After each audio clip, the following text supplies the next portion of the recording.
ഇവിടെ ഫൗണ്ടേഴ്സിന് ഗ്രോത്ത് ഉണ്ട്, റാക്കിന് ഗ്രോത്ത് ഉണ്ട്, റാക്കിൻ്റെ പാർട്ട്നേഴ്സിന് ഗ്രോത്ത് ഉണ്ട്. എല്ലാവർക്കും വിൻ ഓൺ വിൻ ഗ്രോത്ത് നമ്മളിവിടെ എൻഷുർ ചെയ്തുകൊണ്ട് തന്നെയാണ് നമ്മൾ എന്ത് ചെയ്യുന്നത്, മുന്നോട്ട് കൊണ്ടുപോകുന്നതാണ്. സോ അത് തന്നെയാണ് ഈ ഒരു എക്കോസിസ്റ്റത്തിൽ നമുക്ക് സക്സസ് മെട്രിക്സ് എടുക്കുക എന്നുള്ള കോൺഫിഡൻസും. 90% സ്റ്റാർട്ടപ്പുകളും ഫെയിലാകുന്ന ഒരു സെനാരിയോനെ കുറിച്ച് പറയുന്നുണ്ടായിരുന്നു. അപ്പോൾ ഇത്രയും റിസ്കി ആയിട്ടുള്ള, ആൾക്കാർക്ക് ട്രസ്റ്റ് കുറവുള്ള ഒരു ഏരിയയിൽ തന്നെ ഇത്തരം ഒരു പ്രോജക്റ്റ് ഓണാക്കാനുള്ള ഒരു ധൈര്യം ഇവിടുന്നായിരുന്നു. എന്തുകൊണ്ടാണ് 90% സ്റ്റാർട്ടപ്പുകൾ ഫെയിലർ ആകുന്നത് എന്നുള്ളതാണ് നമ്മൾ തുടങ്ങുന്നത്. അതായത് നമ്മൾ നോക്കിയ സമയത്ത് 90% സ്റ്റാർട്ടപ്പുകളും ഫെയിലർ ആവുന്നതിൻ്റെ റീസൺ അവർ ഗിവ് അപ്പ് ചെയ്യുന്നതുകൊണ്ടാണ്. ആൻഡ് ഗിവ് അപ്പ് ചെയ്യുന്നതിൽ മെജോറിറ്റി ഈ 0 to 1 ജേണിയിലാണ്.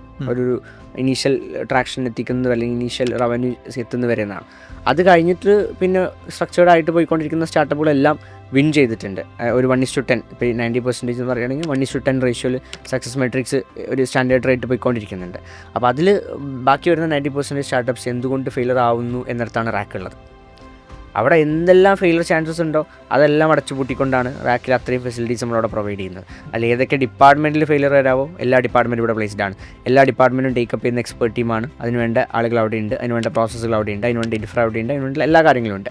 ആൻഡ് ഈ പറഞ്ഞ പോലെ തന്നെ ഓരോ മൈൽ സ്റ്റോൺസ് ഔട്ട്കം നോക്കിക്കൊണ്ട് ഇൻപുട്സ് കൊടുത്ത് ഔട്ട്പുട്ട് എടുത്ത് പോയിക്കൊണ്ടിരിക്കുന്നതുകൊണ്ട് തന്നെ ആ പ്രോസസ്സിലൂടെ വരുന്ന സമയത്ത് ആ 0 to 1 ജേണിയിൽ അവർക്ക് അവിടെ മോട്ടിവേറ്റഡ് ആയിട്ട് ഇൻസ്പയർഡ് ആയിട്ട് അവർക്ക് കറക്റ്റ് ഫ്യൂലോട് കൂടിയിട്ട് കറക്റ്റ് ആ ഒരു ഫ്ലോറിൽ നിന്നുകൊണ്ട് അവർക്ക് കറക്റ്റായി പെർഫോം ചെയ്തുകൊണ്ട് റിസൾട്ട് ഡ്രിവൺ ആയിട്ട് അവർക്ക് എന്ത് ചെയ്യാൻ വേണ്ടി പറ്റും, അവർ സ്റ്റാർട്ടപ്പിനെ വളർത്തിയെടുക്കാൻ വേണ്ടി പറ്റും.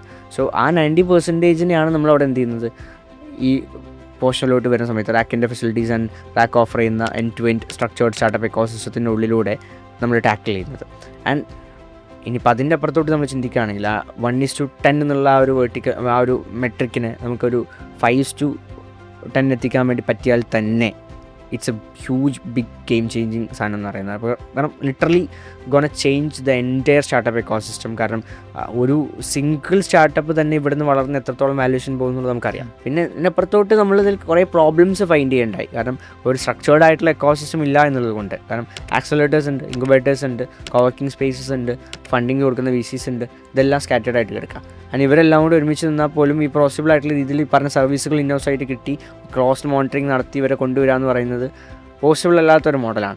ഈവൻ ഗവൺമെൻറ്റ്സ് പോലും ട്രൈ ചെയ്തിട്ട് ഫെയിലർ ആവുന്ന സ്ഥലത്താണ്, അല്ലെങ്കിൽ അവർക്ക് ട്രൈ ചെയ്യാൻ അവർ മടി കാണിക്കുന്ന സ്ഥലത്താണ് നമ്മളിത് ഇൻപുട്ട് ഇടുന്നത്. അവിടെ നമുക്ക് കുറേ ബെനിഫിറ്റ്സ് ഉണ്ട്. കാരണം അവർക്കൊരു സിസ്റ്റത്തിനുള്ളിലൂടെ ഡ്രൈവ് ചെയ്യാൻ പറ്റുള്ളൂ. അവർക്ക് ദേ ഹാവ് ലിമിറ്റേഷൻസ്. അതിനെ നമ്മൾ റെസ്പെക്ട് ചെയ്തുകൊണ്ട് തന്നെയാണ് അവരെയും കൂടി കൊളാബറേറ്റ് ചെയ്യുന്ന രീതിയിലേക്ക് നമ്മൾ കംപ്ലീറ്റ്ലി എൻറ്റിറ്റി സ്ട്രക്ചേർഡ് ആയിട്ടുള്ള സിസ്റ്റത്തിനുള്ളിലൂടെ കംപ്ലീറ്റ് കൊമേഴ്ഷ്യൽ അല്ലെങ്കിൽ കംപ്ലീറ്റ് മോണിറ്റൈസബിൾ ആയിട്ടുള്ള രീതിയിലേക്ക് കാര്യങ്ങൾ ഡെവലപ്പ് ചെയ്ത് കൊണ്ടുപോകുന്നത്. സോ ഇവിടെ ഫൗണ്ടേഴ്സിന് ഗ്രോത്ത് ഉണ്ട്, റാക്കിന് ഗ്രോത്ത് ഉണ്ട്, റാക്കിൻ്റെ പാർട്ട്നേഴ്സിന് ഗ്രോത്ത് ഉണ്ട്. എല്ലാവർക്കും വിൻ ഓൺ വിൻ ഗ്രോത്ത് നമ്മളിവിടെ എൻഷുർ ചെയ്തുകൊണ്ട് തന്നെയാണ് നമ്മൾ എന്ത് ചെയ്യുന്നത്, മുന്നോട്ട് കൊണ്ടുപോകുന്നതാണ്. സോ അത് തന്നെയാണ് ഈ ഒരു എക്കോസിസ്റ്റത്തിൽ നമുക്ക് സക്സസ് മെട്രിക്സ് എടുക്കുക എന്നുള്ള കോൺഫിഡൻസും. ആൻഡ് ഓൾറെഡി നമ്മളത് R&D ചെയ്ത് സക്സസ് ആക്കിയ ശേഷമാണ് നമ്മൾ ബിഗ്ഗർ പ്രൊജക്ട്സിൽ എന്ത് ചെയ്തിട്ടുണ്ട്, സ്റ്റെപ്പ് ഇൻ ചെയ്തിട്ടുള്ളത്.